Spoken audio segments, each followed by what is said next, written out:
We cut our child out of our will for being too independent and gave everything to their brother, expecting them to understand. Years later, he abandoned us, and when we finally asked the child, we pushed away for help, they shut the door in our faces. We made a difficult but logical decision as parents. Now we're being punished for it. My husband and I are both from working-class backgrounds. I grew up in a family where money was always tight and nothing was guaranteed. My parents drilled into us that stability was everything, and that you helped the people who stayed loyal to you. My husband's background was similar. No safety nets, no inheritances, no one coming to save you. We worked hard for decades to get where we are now. We are not wealthy. We own one modest house that we paid off after years of sacrifice, and we have one retirement account that we've been very careful with. That's it. No extra properties, no investments, no family money waiting in the background. Everything we have exists because we were careful, disciplined, and realistic. We have 2 children. Our older child was always different, academically strong, very self-contained, very private. From a young age, they didn't really need us the way other kids do. They earned scholarships, worked part-time jobs, and moved out as soon as they could. They refused help even when we offered. They didn't come to us with problems. They didn't ask for advice. They didn't call much once they left. When they did, conversations were short and surface level. We were proud of them, but also hurt. It felt like they didn't want us, like they saw us as unnecessary. Over time, that distance started to feel intentional. Our younger son was the opposite. He struggled in school, struggled socially, and needed a lot of support. He lived at home well into adulthood. We helped him with bills, paperwork, appointments, and just managing day-to-day life. People like to call that enabling, but we saw it as parenting. He needed us, and we were there. To us, this wasn't favoritism. It was meeting our children where they were. Several years ago, there was an incident that changed how we saw things. Our younger son needed a loan for something important at the time. He couldn't qualify on his own, and we couldn't co-sign because of our age and finances. We asked our older child if they would help by co-signing. They refused. Flat out. No discussion. No compromise. They said they didn't want their finances tied to family, and that our son needed to learn to stand on his own. That was devastating to us, not just because of the refusal, but because of what it represented. It confirmed what we had felt for years, that independence mattered more to them than family loyalty, that they were willing to watch their brother struggle as long as their own life stayed clean and uncomplicated. After that, we had a lot of hard conversations between ourselves. We started thinking seriously about the future, about aging, about what would happen when we were gone, about who would actually be there. Eventually, we made a decision about our will.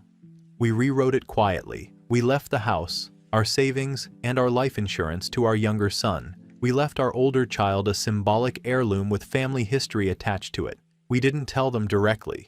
At the time, we didn't see the point. They had already made it clear they didn't want anything from us, and that they valued independence above all else. Our reasoning was simple. Our older child didn't need the money. They had built a life without us. They were successful and stable. Our younger son needed support, and we believed that giving him security would help him finally get on his feet. We assumed our older child would understand, or at least accept it. Fast forward to the present. Due to some health issues, we gave our younger son temporary access to certain accounts so he could help manage things while we dealt with appointments and paperwork. He assured us he had everything under control. Within a year, things fell apart. Money disappeared. Debts started appearing in our names. We found out accounts had been drained. Then he stopped answering calls. Eventually, he vanished completely. We are now dealing with medical problems, financial stress, and the very real possibility of losing our home. Socially, things have also changed. Friends don't come around much anymore. Family is distant. With no other options, we reached out to our older child. We didn't ask for anything extravagant. We asked for help navigating paperwork, maybe some financial assistance, and emotional support while we try to figure out what to do next. This is, after all, still their family. Their response was calm and brief. They said they were sorry we were struggling, but they would not be helping. They said this was not their responsibility. There was no anger, no argument, just a closed door. What hurts the most is how cold it felt. We raised them. We sacrificed for them. Every decision we made was about survival and stability. We truly believed that rewarding the child who stayed close and needed us was the logical and fair choice. Now we are being treated like we're heartless monsters who deserve what's happening to us. I can't help but feel like we're being punished for expecting family loyalty and understanding. We never imagined that the child we pushed to be strong would one day use that strength to walk away from us completely. Update 1. We reached out to our older child and asked to meet in person. Not to argue, but to clear the air. We genuinely believed there had been misunderstandings over the years, and that once we explained our reasoning face to face, they would see that we never acted out of malice. We went into that meeting expecting something very different from what happened. I thought there would be emotion, anger, maybe tears. I thought we would be accused of favoritism, and then given a chance to explain why things unfolded the way they did. I also assumed, perhaps foolishly, that despite everything, they would feel some sense of obligation to help us now that things are falling apart. Instead, the entire conversation felt unsettlingly calm. They didn't bring up single moments or dramatic fights. They talked in patterns. Years-long patterns.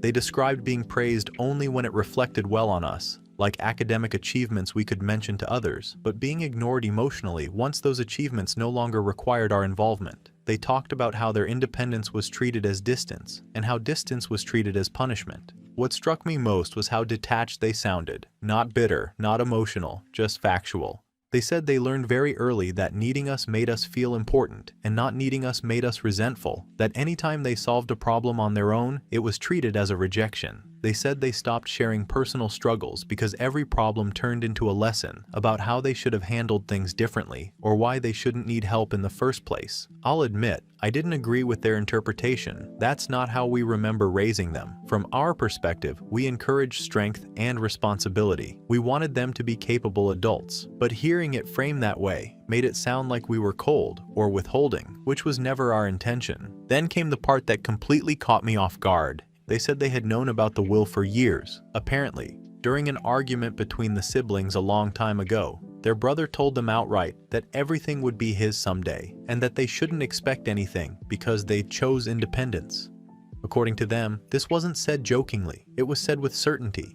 They asked us at the time if it was true, and we didn't answer. At the time, we didn't see that as cruelty. We saw it as avoiding conflict. We didn't want to get dragged into a fight between our children, and frankly, we didn't think it was necessary to lay everything out then. The will was our business, and we assumed it wouldn't matter to someone who had already distanced themselves from us. They saw that silence very differently. To them, that was confirmation, not just of the will itself, but of where they stood with us. They said that was the moment they stopped expecting fairness or care from us, and started planning their life accordingly. We tried to explain our reasoning. We said their brother was fragile, that he needed more support, that our resources were limited, and we had to make hard choices. We said we did what we believed was best for the family as a whole, not as a punishment. They didn't argue. They didn't raise their voice. They just said that doing what's best for the family usually ends up meaning doing what keeps the parents most comfortable. The meeting ended without resolution. They didn't agree to help us. They didn't lash out either. They simply restated that they were not responsible for fixing consequences they had warned us about years ago. What happened next is where things started to feel humiliating. Within days, extended family members started reaching out, not aggressively, but with an undertone that made it clear they had heard another version of the story. Aunts, cousins, even people we haven't spoken to in years suddenly seemed to understand things in a way they hadn't before. What bothered me most was that our older child didn't appear to be campaigning against us. They weren't posting online or sending mass messages. They were just answering questions honestly when people asked why they weren't involved anymore. And apparently, a lot of people already had opinions. Some admitted they always thought the dynamic was unfair. Others said they noticed how much pressure we put on independence while quietly rewarding dependence. Even neighbors we've known for decades made comments about how our older child always seemed on their own. I feel exposed, not because we did anything intentionally cruel, but because our private family decisions are now being dissected by people who were never part of them. What hurts is that instead of reflecting on our situation, everyone seems focused on judging us. There's no room for context, no room for the sacrifices we made, no acknowledgement that parenting isn't as simple as treating everyone the same. I don't feel remorse so much as disbelief. We are being painted as villains for making decisions we believed were logical and responsible. I never imagined that trying to reward loyalty and support need would end with us being shut out completely. Right now, it feels like we're losing not just our children, but the version of our family we thought everyone else saw. Update 2. More details have come out about what our son had actually done to our oldest. We had known he mishandled money. We had known accounts were empty faster than expected. What we didn't fully understand until recently was the extent of it. It wasn't just poor decisions. It was deliberate. He had access to paperwork and used it. He signed things we didn't authorize. He moved money between accounts without telling us. He took advantage of medical situations to rush us into approving things we didn't fully understand. We trusted him because he was there, because he always said he was overwhelmed and trying his best. We also found out that several personal items were missing. Things that had no real resale value but meant something to us. Family jewelry, old tools, items we assumed were packed away. He sold them. When confronted, he said he needed cash and didn't think we would notice. Even knowing all of this, I still struggle to see him as some kind of villain. He didn't grow up confident. He didn't grow up capable. He always needed guidance. He panics under pressure. That hasn't changed just because the consequences are bigger now. I know people will say this is enabling, but when you've spent decades managing someone's life, it doesn't suddenly stop feeling like your responsibility. What shocked me more was what our older child did next. They didn't argue. They didn't threaten. They simply cut us off. First, they stopped answering calls. Then messages went unread. Then relatives told us they were being told not to pass along information. Eventually, after we reached out through someone else, we received a single message saying they were not our backup plan and would not be stepping in. That was it. No explanation. No discussion. No acknowledgement of everything we've done for this family. I don't think people understand how cold that feels. Not angry, not dramatic, just closed. Around the same time, we started realizing that our reputation was changing in ways we couldn't control. People we've known for years suddenly became distant. Conversations felt short. Invitations stopped. When I asked a cousin what was going on, they hesitated and said they didn't want to get involved, but that they understood why our older child felt the way they did. We never went around speaking badly about our child. We never told people they were selfish or ungrateful. We assumed our silence spoke for itself. Instead, people filled in the gaps on their own, and not in our favor. Apparently, our older child hasn't been making public posts or dramatic announcements. They've just been honest when asked, about growing up, about being expected to fend for themselves while watching everything be handed to their brother, about being punished, in subtle ways, for not needing help. I don't agree with their framing, but I can't deny it's persuasive. What angers me is the idea that none of this matters anymore, that history doesn't count, that parents are apparently judged as if they're equals instead of people who carried the weight for decades. We are expected to accept abandonment quietly because our child is protecting their peace. Meanwhile, we are dealing with real consequences: bills, health issues, legal messes left behind by their brother. The house is no longer secure. Retirement plans are gone. Friends assume we did something terrible without asking. Family members act like neutrality while clearly taking sides. And still, the one child who could actually help, who always managed on their own, refuses. Update 3. After realizing our older child had fully blocked us, we panicked. I won't pretend otherwise. We were dealing with overdue bills, paperwork we didn't understand, and health issues that don't pause just because family relationships fall apart. We didn't know where their brother was. We didn't know what else he had done in our names, and every phone call seemed to bring another problem. So we did what parents do when they are scared and feel ignored. We showed up. We went to their home unannounced. We told ourselves it was reasonable. We weren't there to fight. We weren't there to cause a scene. We just needed to talk to them face to face, because messages were being ignored and intermediaries weren't working. When no one answered the door, we waited. That alone, apparently, was taken badly. After that, we tried other routes. We contacted their spouse. We reached out to their workplace to leave a message. We asked relatives if they could convince them to at least help us get organized, if not financially, then administratively. From our perspective, this was desperation, not harassment. From theirs, it was crossing boundaries. What stunned me was how fast everything escalated.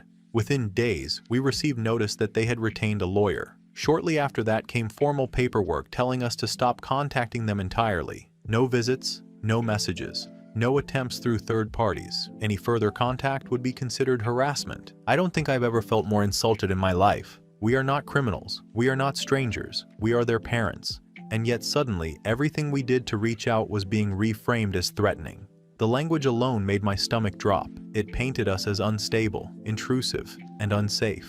There was no acknowledgement of why we were reaching out or what situation we were in, just a firm demand that we disappear from their life. I can't describe how humiliating that feels. What made it worse was the reaction from others. When people heard there was legal involvement, they didn't ask questions. They backed away. Friends stopped answering calls. Family members said they didn't want to be involved in something that sounded serious. Even people who had previously expressed sympathy suddenly went quiet. It felt like being convicted without a trial. In trying to process all of this, I've been forced to sit with something I don't like admitting, even to myself. When our older child left home early and built a life without leaning on us, it hurt more than I ever said out loud. It didn't feel like success. It felt like rejection, like we were no longer needed or relevant. Watching them thrive without us while their brother depended on us for everything created a gap I never knew how to bridge. Control, in hindsight, felt like connection. Being needed felt like love. I'm not saying that with pride. I'm saying it because I think it explains why this hurts so much. When our older child pulled away completely, it confirmed a fear I've carried for years. That once they didn't need us, they would choose a life where we didn't exist at all. And now they have. We are more isolated than ever. Financially, we are barely keeping our heads above water. The debt left behind by their brother is still being sorted, and some of it may never be undone. Health issues are becoming harder to ignore. We spend most days dealing with paperwork, phone calls, and the reality that the safety we thought we had built is gone. There is no support system left, no child stepping in, no family rallying around us, just the two of us, trying to figure out how everything unraveled so completely. What hurts the most is that this is being framed as something we did out of cruelty instead of fear. As if we woke up one day and decided to push one child away, instead of responding to the realities in front of us at the time. We didn't see ourselves as choosing sides. We saw ourselves as managing risk, survival, and responsibility. Now that logic doesn't seem to matter to anyone else. We are being told, indirectly and directly, that we deserve this. That being parents doesn't entitle us to anything. That independence means freedom from obligation. And maybe that's true by today's standards, but it feels like a brutal way to end a family. At this point, we don't know what else to do. Reaching out only makes things worse. Staying silent doesn't fix anything, and every day that passes makes it clearer that whatever relationship we thought we still had with our older child is gone. We are alone with the consequences, and no one seems interested in hearing how we got here. Final update. Whether I like it or not, things haven't improved. After the legal notice in my last update, we stopped trying to reach our older child, not because we suddenly agreed with how they handled things, but because it was made very clear that any further attempt would only make things worse for us. At our age, with our health and finances already fragile, we can't afford more trouble. We sat with the silence for a while. Weeks went by. No updates, no indirect messages, no family members acting as messengers anymore. It was like a door had closed and been locked from the other side. Eventually, we decided to write one final letter. We went back and forth on it for days. We tried to keep it calm and respectful. We didn't ask for money outright. We didn't threaten anything. We explained where we were at physically and financially. We talked about how isolated we felt and how hard it was to lose both children in different ways. We emphasized that we were still their parents and that we believed families should be there for each other, especially when things fall apart. Looking back, I can admit it was still centered on us. Our pain, our fear, our sense of loss. At the time, that felt reasonable. We were the ones facing foreclosure, medical appointments, and the reality that everything we worked for was slipping away. We got one response. It wasn't long, it wasn't emotional, it didn't engage with the details of our situation. It simply stated that they were not going to be involved in our lives going forward, and that the boundaries already set were not going to change. They made it clear this wasn't a temporary break or a cooling off period. This was a permanent decision. There was no cruelty in it, which somehow made it worse. It was calm and final, like someone closing an account they no longer use. That was the moment I understood there would be no reconciliation, no dramatic confrontation, no last-minute realization, just distance that keeps widening until there's nothing left to bridge. Shortly after that, we made practical decisions. We sold the house, not because we wanted to, but because there was no other option. The debt tied to our younger son's actions, combined with our medical expenses, made staying impossible. The sale barely covered what we owed. There was no profit, no cushion, just relief that the bank wasn't calling anymore. We moved into a small rental. It's quiet. Most of what we owned is gone, either sold, donated, or lost long before when our younger son cleared things out. The few items we kept are things no one else wanted. Our retirement savings are effectively gone. Whatever we imagined our later years would look like, this isn't it.